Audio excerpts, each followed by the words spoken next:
Untuk membahas terkait dengan erupsi Gunung Merapi, kita sudah terhubung dengan Kepala Bidang Kedaruratan dan Logistik pada Penanggulangan Bencana Daerah Sumatera Barat. Ada Bapak Fajar Sukma. Selamat sore Pak Fajar. Pak Fajar, apakah ada perkembangan terkait dengan status dari Gunung Merapi ini? Terakhir, informasi yang kami dapat adalah di level 3, siaga. Saat ini bagaimana Pak? Ya, terima kasih Mas Gatot. Jadi level siaga, di level 3 siaga itu masih berlaku dan masih menjadi konsen di Kabupaten Tanah Datar dan Agam. Dan juga ada beberapa kota kabupaten berikut tapi tidak terdampak langsung seperti Padang Panjang dan juga di daerah Bukit Tinggi, kota Bukit Tinggi. Jadi siaga 3 itu dimaksudkan adalah untuk peningkatan kesiapsiagaan masyarakat. Karena Kabupaten Tanah Datar dan Kabupaten Agam yang wilayahnya menyentuh langsung ke kawah Gunung Merapi tersebut itu sudah melakukan upaya-upaya mitigasi. Di antaranya adalah menyiapkan kantong-kantong atau daerah-daerah pengungsian atau tempat evakuasi sementara bagi masyarakat dan penduduk di sekitar daerah Merapi. Itu yang dilakukan. Oke, artinya apakah kemudian mitigasi yang kita katakan di sini sudah diungsikan atau masyarakat di radius 4, km dari pusat kawah itu harus siaga jika sewaktu-waktu diminta untuk mengevakuasi diri harus dilakukan? Ya, jadi pemahaman tentang pengungsian ini kita menyiapkan tempatnya. Tempatnya sudah disiapkan.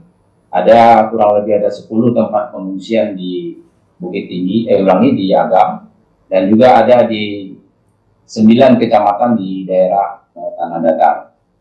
Nah, dari pantauan kami di lapangan beserta laporan dari rekan-rekan kami BPBD Kabupaten Agam dan juga Tanah Datar, pengungsian ini baru pada tahap dipindahkan ke tempat rumah penduduk setempat atau tetangganya yang berada di sekitar daerah situ. Yang mungkin KRB-nya itu melebihi daripada KRB 1. Jadi daerahnya sudah aman. Baik, artinya yang di luar radius 4,5 itu ya Pak? Ya.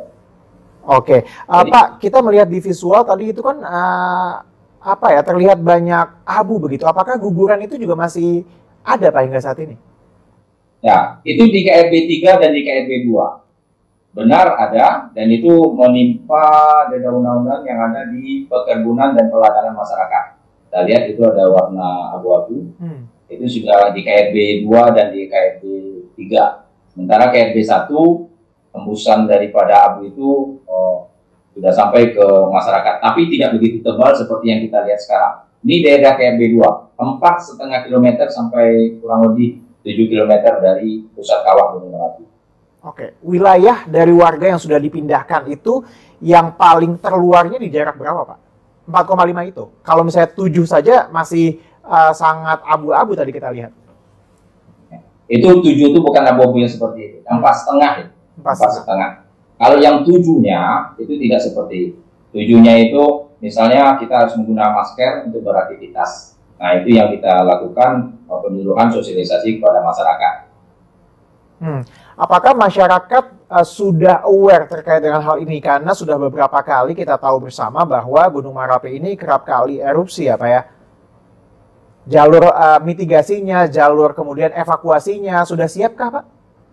Ya, jadi sudah sedemikian rupa Bapak Bupati dari 2 daerah tersebut sudah menyampaikan kepada masyarakat melalui surat edaran, juga memberikan sosialisasi kepada masyarakat terutama yang di KRB 2 dan di KRB 1. Kalau KRB 3 nggak ada, penduduk nggak ada di sana, di KRB 2 dan KRB 1. Nah, di KRB 2 pun tidak terlalu banyak.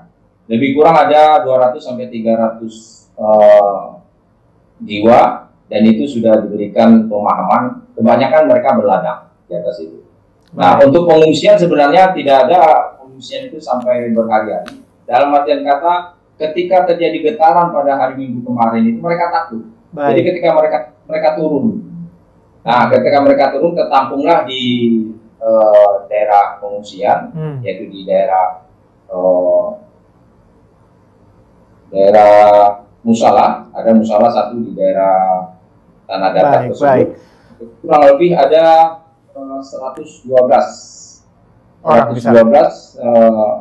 pengungsi yang ada di situ. Baik. Terima kasih. Di Kecamatan Lukoto, Pak. Baik. Oke, kita akan menantikan update dan juga perkembangannya. Semoga tetap aman di sana. Terima kasih KB Kedaruratan dan Logistik BPBD Sumatera Barat, ada Bapak Fajar Sukma sudah bergabung sama kami di Berita Sore.